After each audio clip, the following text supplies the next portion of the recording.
শুভেন্দু তো অনেক সিঁদুর মুছেছে বলে সিপিএম অভিযোগ করত। শুভেন্দুর গুন্ডাগিরি নিয়ে তো সিপিএম অনেক সময় অনেক কথা বলেছে। আমি জানি না, শুভেন্দু বোধহয় তার ব্যক্তিগত অভিজ্ঞতা আছে, নিজে আছে, তাই ও নিজেকে সবাইকে নিজের মতো করে দেখছে। মোদিজির সঙ্গে কি লড়বেন? মোদিজি একটা গঙ্গা, মহাসমুদ্র, আর উনি কালীঘাটের নালা। কার সঙ্গে কার তুলনা করছে? আমি হারিয়ে দিয়েছি, আমার সঙ্গে লড়ুন, তারপরে মোদি। গঙ্গা সাগর, ওই জন্য সাগর বারবার ডিঙিয়ে নরেন্দ্র মোদী যতবার ডোনাল্ড ট্রাম্পের কাছে গেছেন, এতবার এত দেখিয়েছেন। আর এখন ডোনাল্ড ট্রাম্পের সামনে ওনার হাইটটা হচ্ছে 4 ফুট 2 ইঞ্চি, ছাতিটা হচ্ছে 56 ইঞ্চির জায়গায় 36 ইঞ্চি।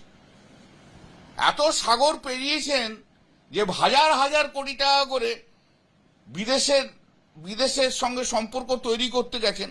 এমন সম্পর্ক তৈরি করেছেন যে আজকে সেই সমস্ত বন্ধু দেশকে কনভিন্স করানোর জন্য 51 জন এমপিকে পাঠাতে হচ্ছে।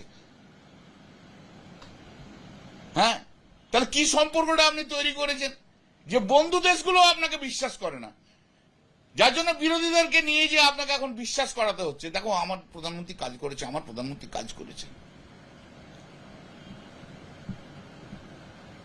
চীনে লোক পাঠিয়েছে।